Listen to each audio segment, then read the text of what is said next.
into the chat, so we're all kind of starting from the same place here. It should also be in the, all the agenda and registration info that you all got.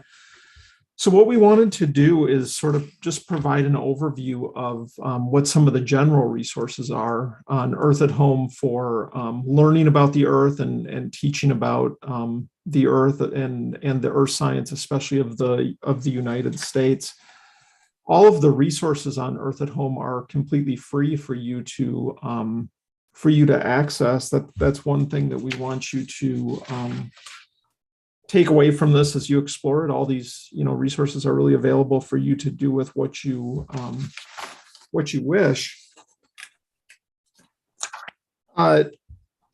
We want you to think of Earth at Home as sort of a one-stop shop for all types of Earth science related content, and we'll provide some examples of that as we go along here. You're encouraged to follow along with the pages that we're looking at, or just sort of explore on your own as we hit some of the highlights here.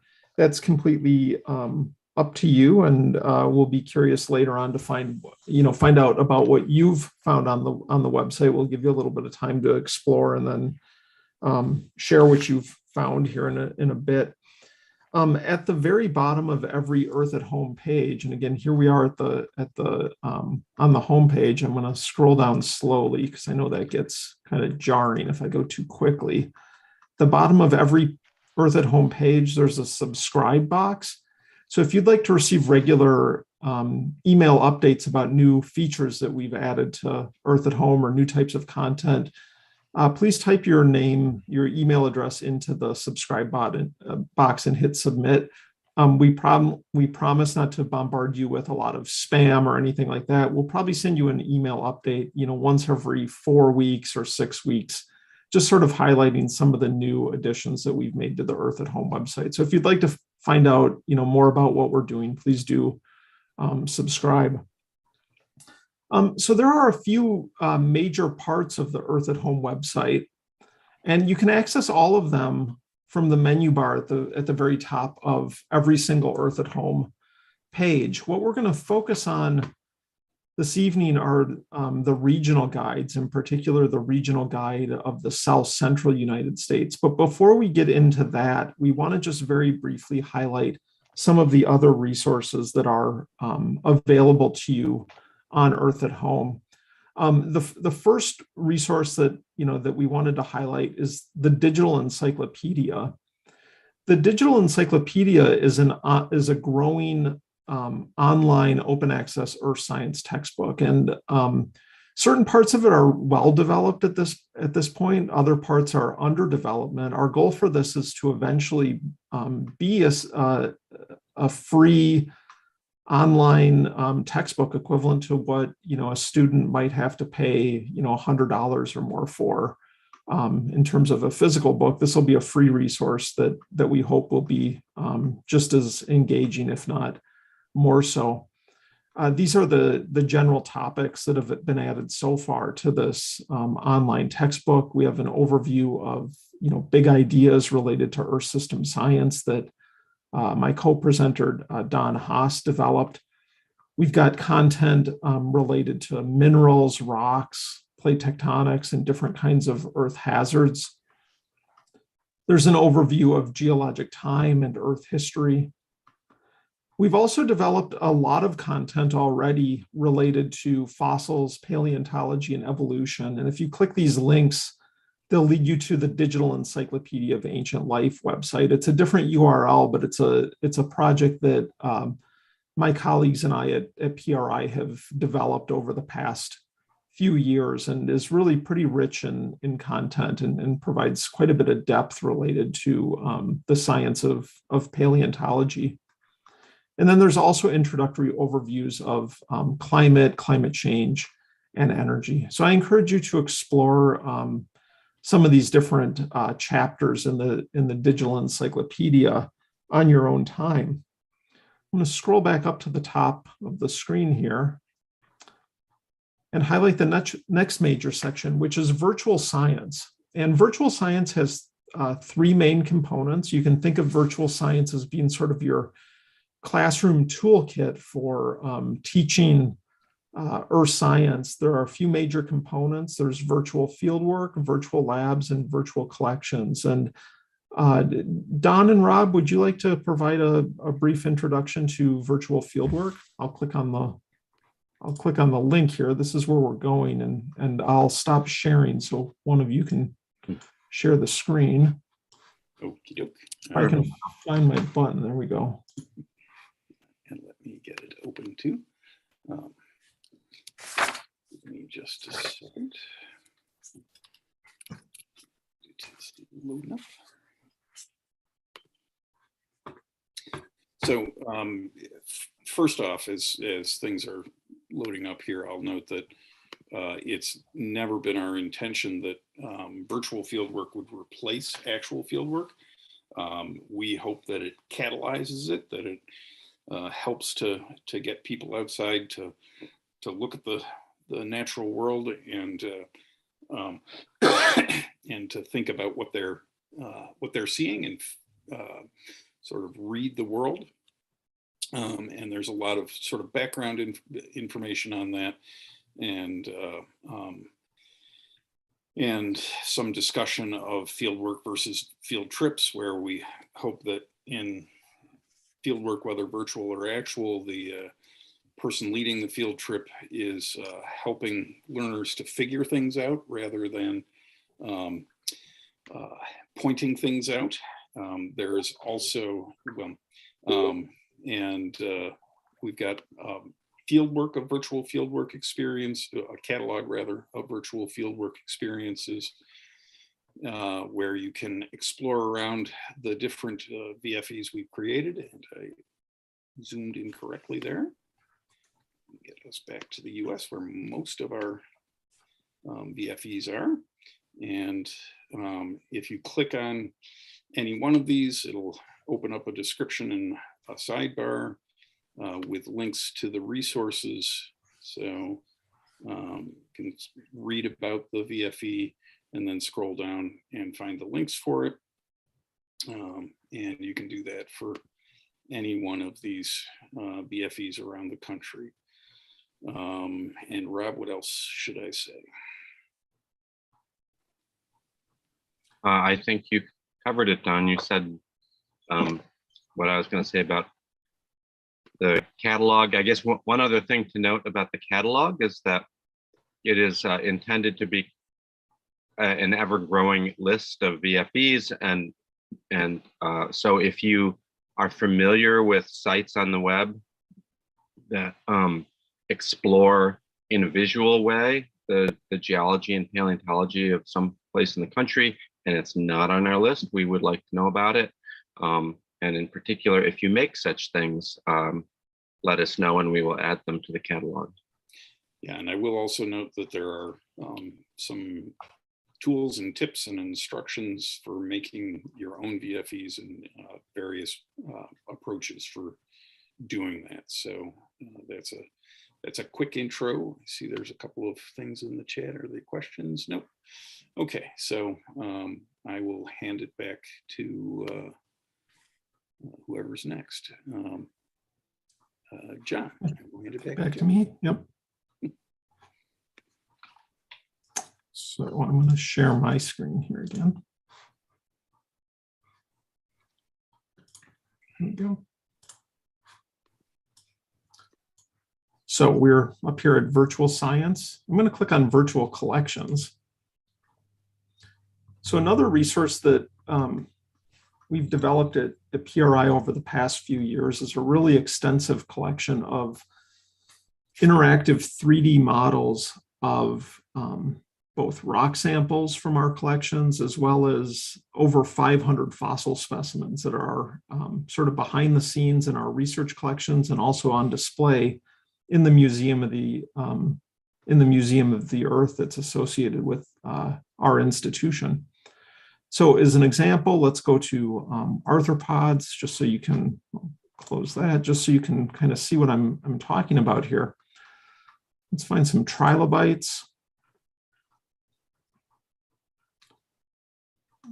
Here's a good one. So I'm going to load this 3D model. This is again, a fossil specimen that's in our exhibit. And this is an interactive 3D model. So I'm just moving this around on the screen here. All of these models are loaded on Sketchfab's website. Sketchfab is sort of like YouTube, but for 3D models. All of these, most of these have public domain licensing, so you can actually go to the Sketchfab website and download the data associated with the 3D model, and you can even create 3D prints of these yourself if you'd like to make copies for your classroom or just to share with folks. That's all possible. So, you can explore these virtual collections on your own, but again, it's a very extensive collection, and we have a total of somewhere over 600 models at this point. It's one of the largest collections of fossils available anywhere online in terms of 3D models. So that's pretty cool. So we're up here at the top of the menu bar again. We were on virtual collection.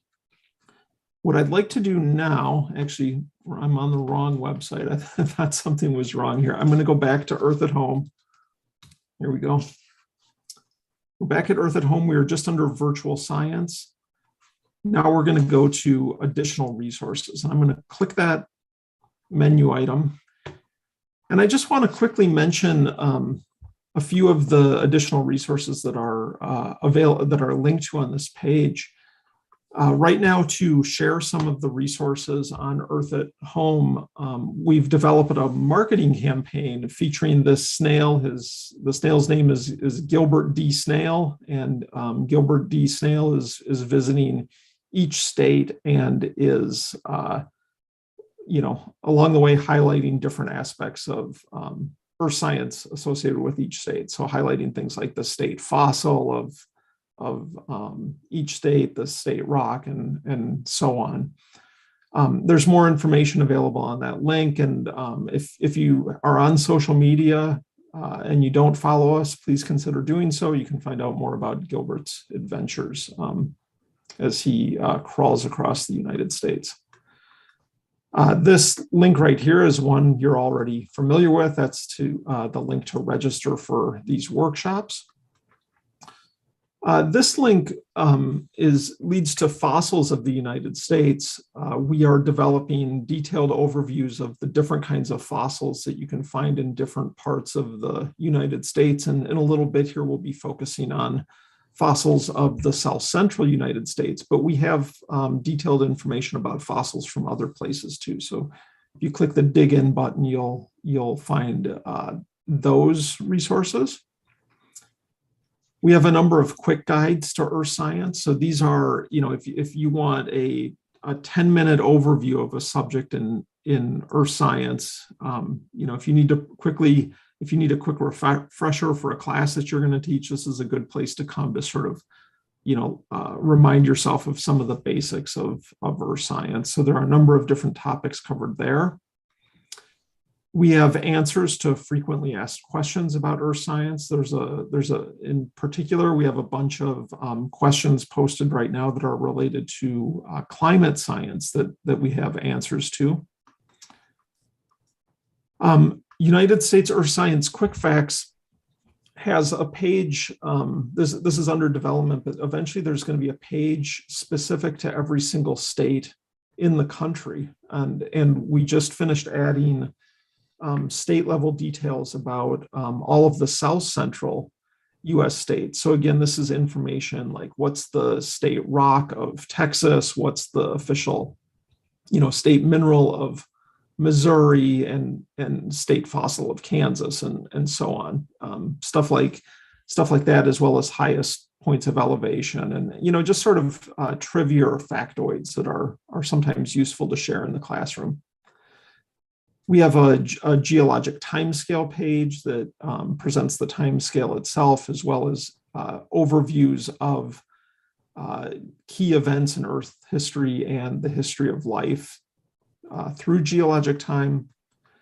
And then we've got 2 pages that provide geologic maps and topographic maps for each each state in the US. Again, these are under development. We don't have all the states yet, but we're plugging away at it and adding more states regularly. So if I click on that, scroll down here a little ways, you'll see that there's a simple geologic map for each state in the US, or eventually there will be. So far, we have these maps for the southeastern US, the south central US, and the southwest US. Will be adding maps for the West, especially the Pacific coast here in the near future. We've also recently developed some topographic maps of the United States. So far, the only maps that we have loaded on this page are for the south central US, but we'll be adding maps for other states as well in the near future. So I'm going to scroll back up here. Again, you're welcome to dig around in these resources, and we're happy to chat about anything that you might find and have questions about. I'm going to go back up to the top level navigation. I'm going to click on regional guides, and this is where we want to focus our attention for the rest of the workshop this evening. So the regional guides to earth science provide detailed overviews of different regions of the United States. So again, tonight we're focused on the south central US, but we've got overviews of the earth science of other regions as well. The southeastern US, the south central US, and the southwest are done. We expect in the next month or so to finish the western US, and then we'll move on to the north central, midwestern, and northeastern US. This map is a little unusual. It's not the sort of map that we often see for the United States. This map breaks out the United States into different physiographic regions. So a physiographic region is defined by both its geologic history and its modern topography. And so these are sort of broad definitions of the major physiographic regions of the United States. And we've ordered the content on Earth at Home according to these different physiographic regions. It makes sense for communicating information in these sorts of bundles, because the regions have aspects in common related to their geologic history and geologic features that are not well sort of circumscribed by political boundaries. These divisions seem to make a bit more sense for us when we were planning this project.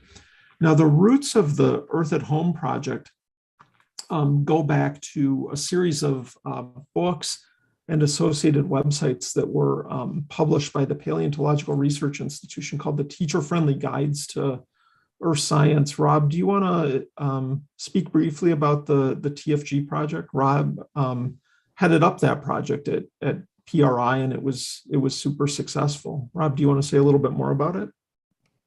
Sure.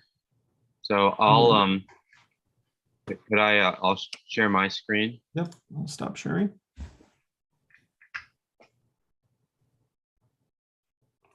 Great. So where I've taken you to is another website where we have resources related to earth sciences and paleontology. So you've heard this name now several times, the Paleontological Research Institution. Because it's such a long name, we usually refer to it simply as PRI. And so this website is priweb.org, priweb.org. And if you click on Learn and Teach, there's a series of different kinds of topics. And at the bottom of this list is a page that says For Educators. If you click on here, there's a list of quite a lot of different kinds of things. For example, a teacher newsletter that Don puts out 5 times a year.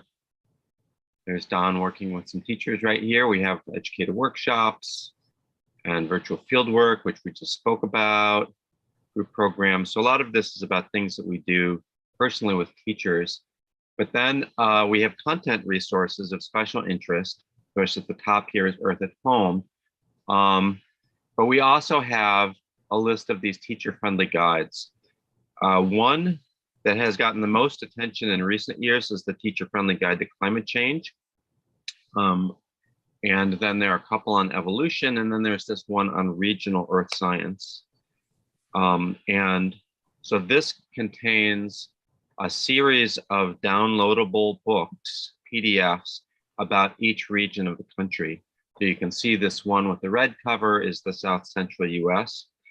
So this content is going into the Earth at Home sites that John is talking about. So so if you go to Earth at Home, you'll actually see a revised, more visual version of what's in these guides. However, probably if you wanted to have, for example, a downloadable PDF in the sort of the form of a book, then this is something that might be useful.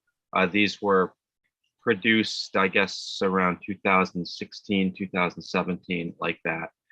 So far we have, so as John said, he has, and another colleague have moved a lot of this content over to Earth at Home, including the Southeast US and the South Central and the Southwest. And then the rest of the other 4 will be going online over the course of the coming months. And with that, I will pass it back to you, John. Yep.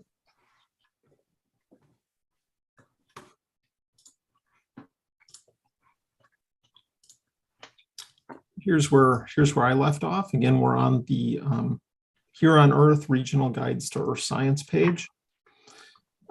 Before I go any further, I do want to acknowledge that these the Earth at Home website, its development is being supported by a grant that we received from the Institute of Museum and Library Services, or IMLS, last fall. So this is a federal grant that is supporting the development of these Earth at Home resources related to regional earth science. So I mentioned earlier that we have some quick introductions to earth science topics. This is just another link to that content. And then we've got these, just these pathways to the content for each of the different regions that are online now. We're interested today, of course, in the South Central US. So I'm going to click that button. It's going to take us to the main landing page for the South Central United States. I'm going to scroll down a little bit.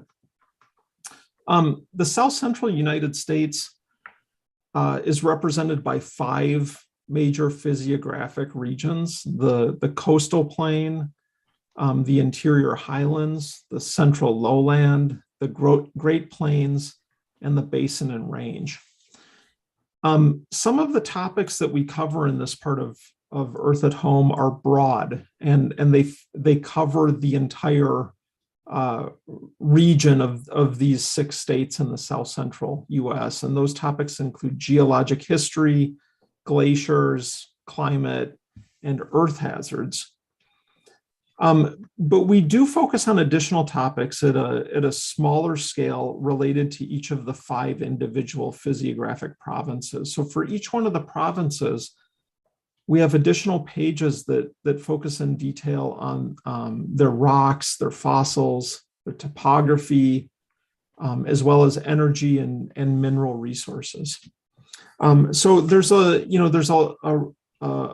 rich amount of information available for the South Central US, and we'd like you to kind of poke around and explore some of these different subpages to find out more information about the place where you live or might be interested in visiting.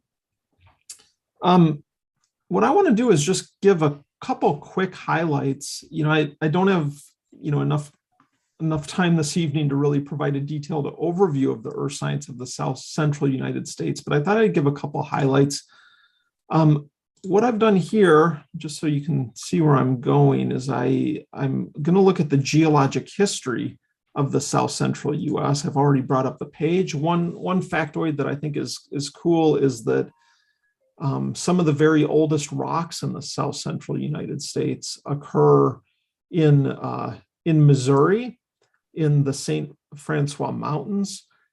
These are Precambrian aged rocks that are about 1.5 billion years old. So this region of the United States has a very, very old history, especially a little bit further northwards. Of course, near the southern part of this region, the rocks themselves are geologically very, very young in age. So there is a trend of the rocks getting a little bit older as one moves further and further north. And by the time one gets to Missouri, many of the rocks are really quite old, from Precambrian to Paleozoic in age. This region of the United States has a very rich geologic history, and one of the things that's changed a lot over the geologic past in this region has been the fluctuation of sea level. And there have been instances in the past where high sea levels, especially during the Cretaceous, flooded this part of the country and left behind a very rich marine fossil record. And I spent a few years of my life in Kansas, and it's not the kind of place today that we think of as being a seaside ocean or a marine environment or anything like that. But in the past, it certainly was. Most of western Kansas was flooded by an ancient seaway, and it left behind a really great fossil record. And so I just wanted to scroll through a few of the different kinds of fossils that you might find if you explore the chalk beds in western Kansas. So there are these ammonites. There are toothy marine reptiles called mosasaurs. There are little short-necked plesiosaurs. It's a close-up of its jaws. There are gigantic ancient turtles, a lot of shark's teeth. This is one of the most famous fossils ever found in Kansas. This is an ancient fish called Xiphactinus. And if you look carefully in its gut region here, there's actually a 6-foot-long fish inside this much larger fish that's something like 14 or 15 feet long. So this Xiphactinus died after it ate this 6-foot-long fish. This specimen's on display at the Sternberg Museum in Hays, Kansas. So if you're ever through Hays, Kansas, in the western part of the state, make sure to stop and check out the Sternberg Museum. Flying reptiles also ended up in this seaway. This is a pterosaur, a pteranodon that was found in the Niobrara chalk. And this is an early bird, a bird called Hesperornis, which has also been found in these Cretaceous age deposits. So, there are a few additional kinds of invertebrate fossils as well. So this is just an example of, some of the content that we have on the Earth at Home regional pages that sort of highlights the different kinds of fossils that one might find in regions across the United States, in this case, in the Great Plains region of Kansas. The last thing I'll highlight is just an example. Here we've gone to the energy of the coastal plain part of the the South Central United States. And if you're familiar with the region, you know that energy resources are very, very important, including economically. And we have some context on this page about, where do those oil and gas resources come from, and what is their history of extraction, especially in Texas along the coastal plain region. And we've tried to find images that we find striking, and we tried our best to put these into context. One of the images, I'm going to scroll down here a little bit. There was an image I was looking at earlier that was really striking. This is a nighttime satellite image of Texas from 2016 that shows the extent of oil and gas development in the region. And this is a nighttime shot that essentially shows the locations of gas flares and drilling rigs associated with the extraction of oil and gas. So it lights up at night. This is the Eagle Ford shale play. So, really kind of remarkable image, I think. So I'm going to stop sharing my screen now. And what we'd like to do now is to give you each a few minutes to poke around on, the south central part of Earth at Home and see if you can find something that, is of interest to you for whatever reason. And then we'd like you to come back and tell us a little bit about that, share with the other participants that resource and, what you like about it. Every single page on Earth and Home has a search bar at the top right-hand corner of the page, and that's a useful way to find information. The search bar actually works pretty well. So if you're interested in Kansas fossils, you could type in Kansas fossils, and you'll find a bunch of pages within the South Central section that relates to that. So if you would, maybe just take a few minutes and see if you find something that you'd like to share, and we can then regroup.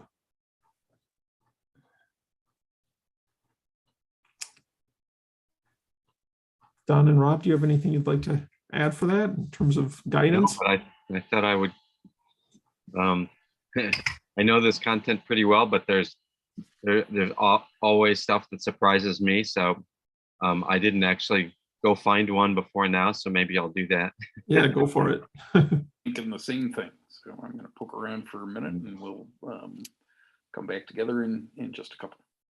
Okay. Yeah, let's regroup in 3 or 4 minutes here. Yeah, and you can put questions in the chat like Ed just did, and I'm going to let John answer Ed's question in the chat there. So that was the first record of a yellow-throated warbler here in Washington County. So that's pretty exciting to have such a thing. So it's a very much a celebrity bird, and it's great that everyone, many people rushed down and saw it. And we got some photos there, so thank you.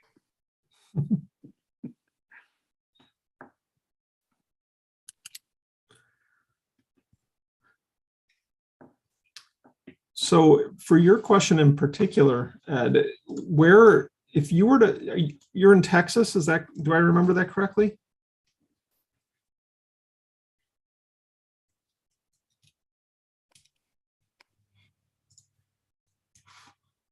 So what I would recommend if you want to try to identify a fossil from Texas, it kind of depends a little bit on what the age is. If it's many of the fossils in Texas are from the Cretaceous period. If it's from the Cretaceous, you might have some luck coming up with an identification on the Cretaceous Atlas of Ancient Life, which is a website that we developed here at PRI that focuses on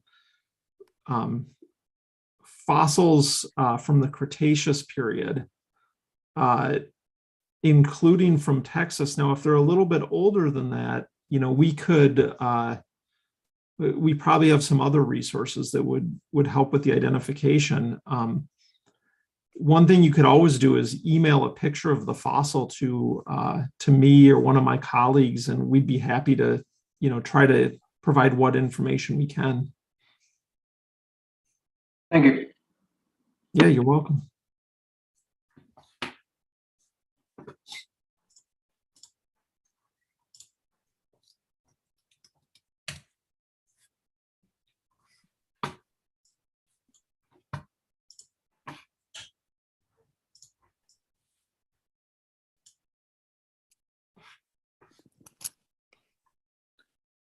Why don't you just go ahead and take another minute or so, and then we're going to call on you to have something to share. So be prepared to share something in just a minute or two.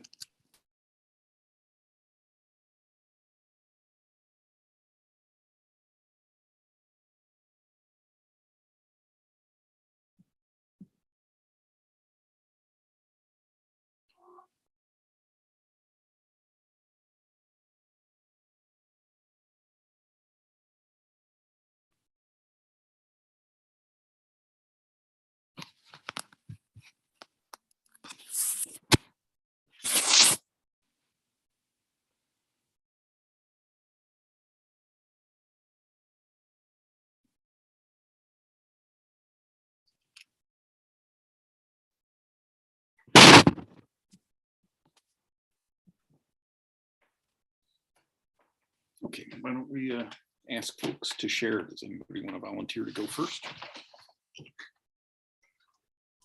I'll go first, Don, as an icebreaker. Mhm. I'm going to share this page. And when folks share a page, maybe add the link to the chat. That way we can all kind of look at the same thing together. So I'm going to share. Let's see, let me hit the share button. So this is a page that I put together on mineral resources of the Great Plains region.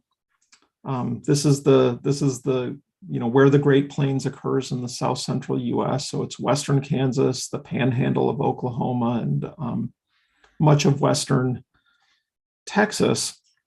And one thing that I think is cool on this page, I'm going to scroll down, is this post rock quarry in Lincoln County, Kansas. And in the past, a lot of this post rock was quarried to make fence posts. So these are limestone fence posts in Mitchell County, Kansas.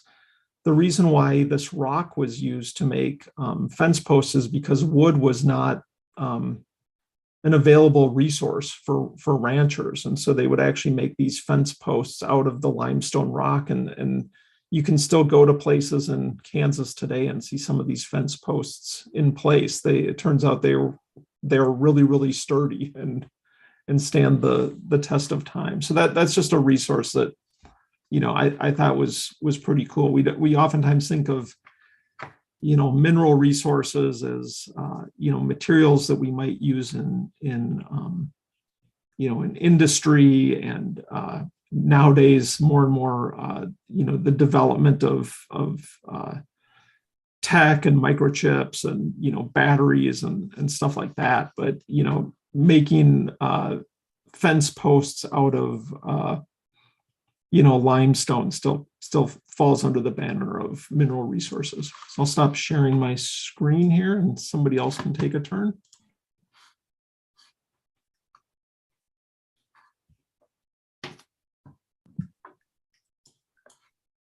I guess I can go. Oh, sorry. I think Ed might have wanted to go, but I was going to say, I actually like the first page when I click on it, just because I am an earth science teacher. So I like all of the geologic history of it. And I just like scrolling down to see everything and then relating it to like all the way up to the East Coast if I can. I like how there are the different Precambrian igneous rocks and pretty much everything. I can't choose one thing. Yeah, thanks. I mean, one of the things that's sort of interesting as we go through the different regions, in some cases, the history sections overlap a lot. So the geologic history of the Northeastern US in many ways is similar to the Northeastern history of the Southeastern US, because it's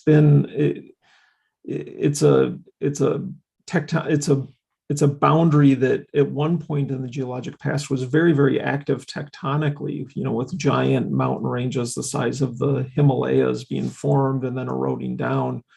But then over geologic time, it's become a passive boundary with very little sort of going on with respect to plate tectonics. So that history, for those two regions and including the South Central US to a certain extent is, sort of the histories of the regions are very closely linked, whereas the earth history of the Pacific coast that we're working on right now is really, really different. It has a very different tectonic history. So it's kind of cool to just follow those different linkages over time and across the regions.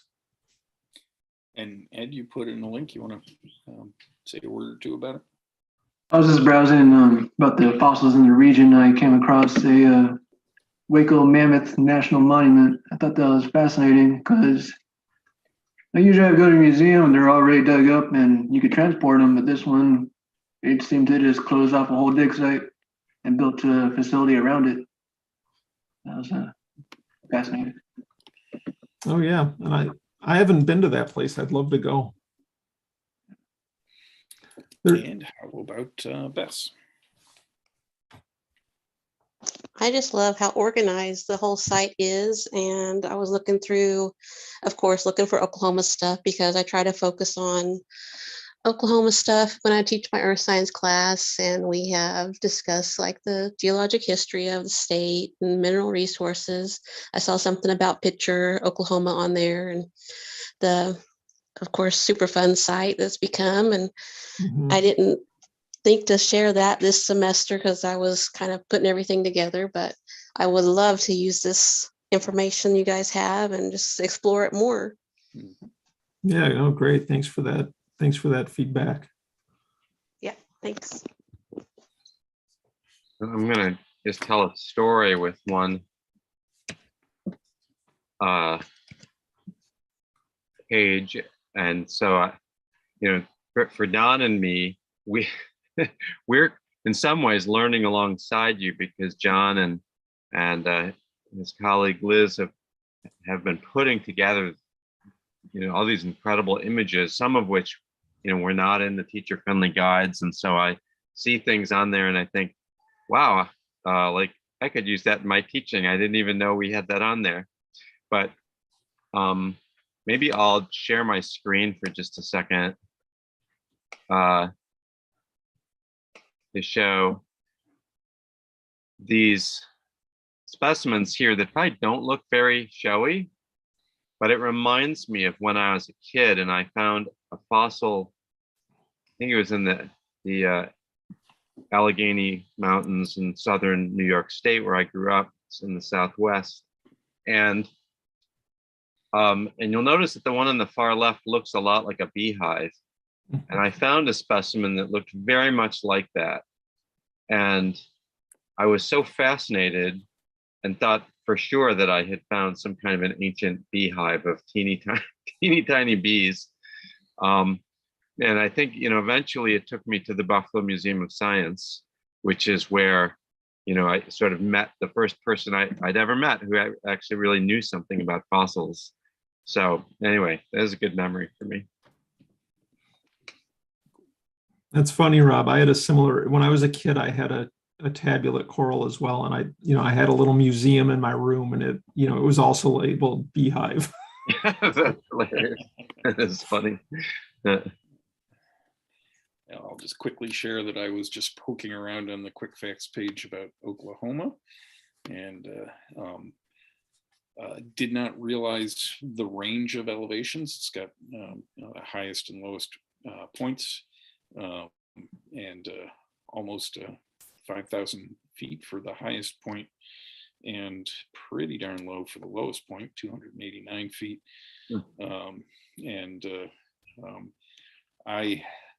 Though I've been to some of the mountains of Oklahoma, the Arbuckles, several years ago when we were working on the teacher-friendly guide project,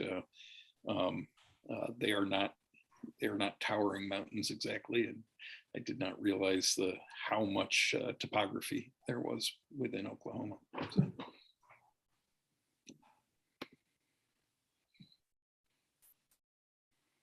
Hand it back to John.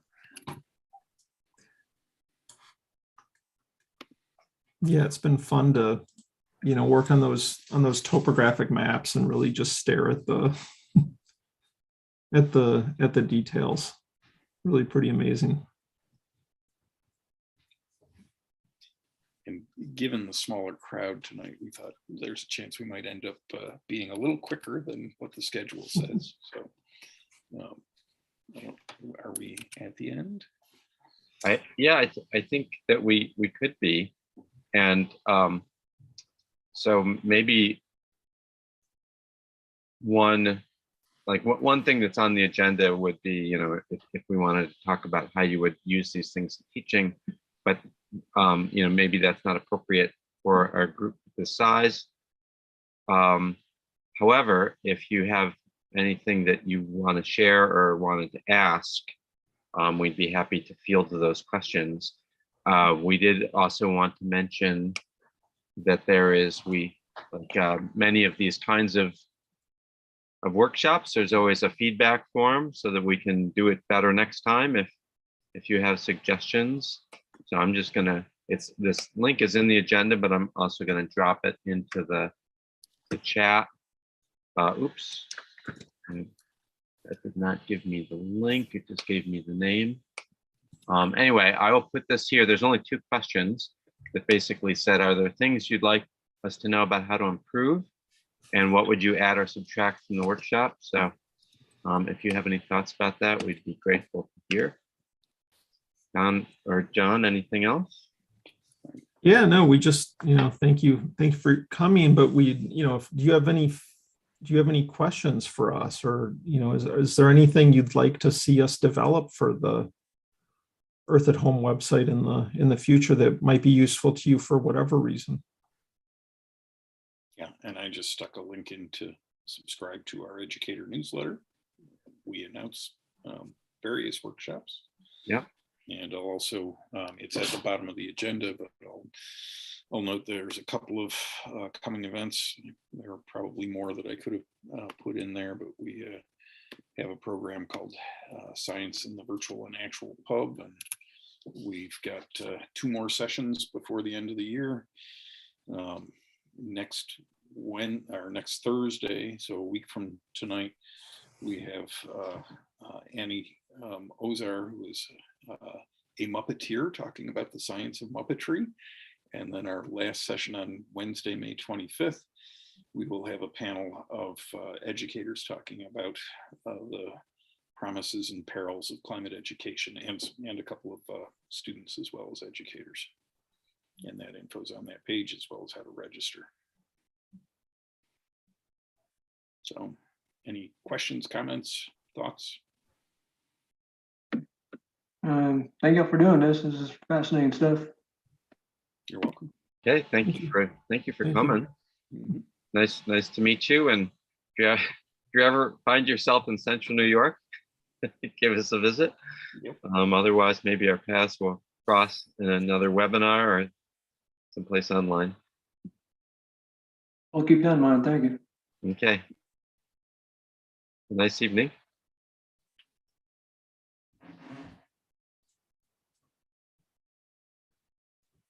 Thank you, guys. Thank you, Yeah, Christy. you're welcome. Thanks for coming. No problem. Have a good night. You Night. too. Thank you. Thank you, Bess. Thanks, Bess. Have a good evening.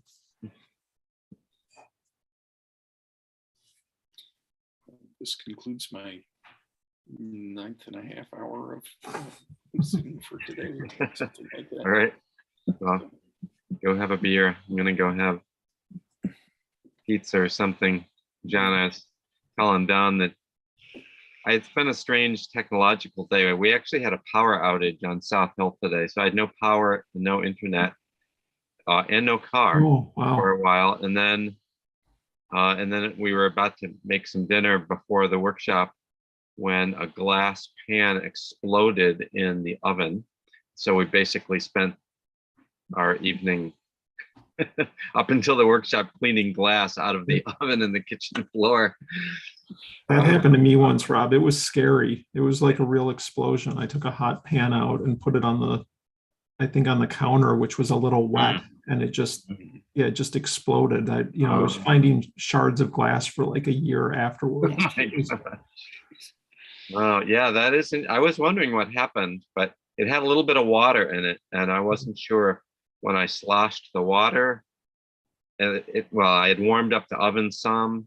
Anyway, I don't know. The pan was there. The glass pan was hot, and it touched something that wasn't. Yeah. All right. Well, 3 people isn't many. I guess we'll get a YouTube